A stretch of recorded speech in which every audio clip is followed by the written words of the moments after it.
আপনারা যে ইনফরমেশন দেবেন, যে তথ্য দেবেন, সেই সঠিক তথ্য এবং সঠিক ডকুমেন্ট অথবা সঠিক ইনফরমেশনের ভিত্তিতে আমি এই জায়গাগুলোতে কাজ করতে পারবো।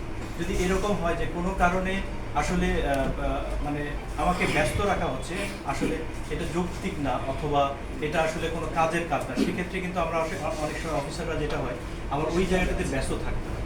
এখন আপনারা যেহেতু এখানে অনেকেই আছেন, আপনারা যেহেতু পুরা এই অঞ্চলের হচ্ছে দর্পণ, তো আপনাদের মাধ্যমে এটা পুরা সমগ্র মিঠাপুকুরে ছড়িয়ে যায় যে আমরা প্রশাসক নতুন এসেছে, উনি কিছু কাজ করতে চাই এবং কাজে হচ্ছে আপনাদের সকলের হেল্প প্রয়োজন। শুধু সামান্য কোনো ইস্যু নিয়ে মানে ঝগড়া বিবাদ বা সামান্য কোনো ইস্যু নিয়ে যদি আমরা সময় অনেক ব্যয় করে ফেলি তাহলে আসলে আমরা কাজে যেতে পারবো না। আপনাদের একটু বলি, আমি আসলে যে জায়গাটাতে ছিলাম অনেকগুলো কাজ শুরু করেছিলাম এবং কিছু এবং দেখেছি যে খুবই ইন্টারেস্টিং বিষয় যে আপনার পরিবর্তন আসলে অনেক কিছু করা দরকার, মানে প্রয়োজনে ছোট ছোট কিছু পরিবর্তন কিন্তু দেখবেন যে অনেক বড় ইফেক্ট ফেলে। এটা হলো যেমন আপনাদের যদি এরকম একটা জায়গা হয় যে আপনারা যদি মিলে যান সবাই যে আমরা আসলে আমাদের এই মিঠাপুকুরের ডেভেলপমেন্ট দরকার, আমাদের কিছু কাজ দরকার। এই সময়টা যেমন হচ্ছে এই সময় কিছু কাজ করার সুবিধা এবং অসুবিধা দুইটাই রয়েছে।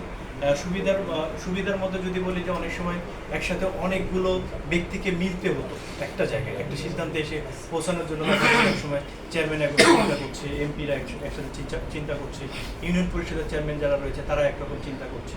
তো এখন দেখা যায় যে এই জায়গাটাতে এক ধরনের বিষয় রয়েছে যে একটা জায়গায় বা একটা সিদ্ধান্তে আমরা কিছু পরিবর্তন করতে পারি। অসুবিধাটা হচ্ছে যে যদি কোনো প্রকার জায়গায় কোন এন্ড থেকে যদি সহযোগিতা না আসে তখন হচ্ছে যে দেখা যায় যে একাই সবগুলো জায়গায় যেতে হয়।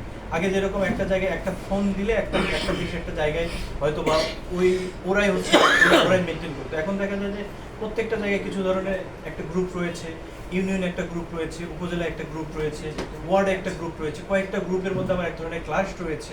তো এই জায়গাগুলোতে আপনারা যেহেতু মিঠাপুকুরের দর্পণ, আপনারা এই মেসেজটা আপনাদের মাধ্যমে পুরো মিঠাপুকুরবাসীকে দিতে চাই যে কোনো ধরনের দ্বন্দ্ব বিবাদ না করে আমরা এক ধরনের মেলবন্ধনে চলে আসি এবং মিঠাপুকুরের উন্নয়নের বিষয়ে আমরা কাজ করি।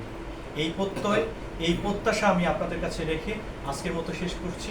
আবার আপনাদের সাথে দেখা হবে, আপনাদের সকলের সাথে যেন শেষের সময় আমার একটা সবসময় চাওয়ার থাকে যে যাওয়ার সময় যেন আপনাদের সাথে আমার এরকম একটা হাসি মুখে এরকম যাওয়ার একটা সৌভাগ্য হয়।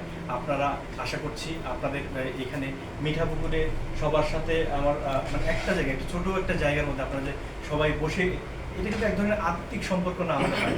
দেখবেন যে এখন আসলে মসজিদের সংখ্যা দিন দিন বেড়ে যাচ্ছে, তার মানে প্রত্যেকটা বাড়িতেই হচ্ছে।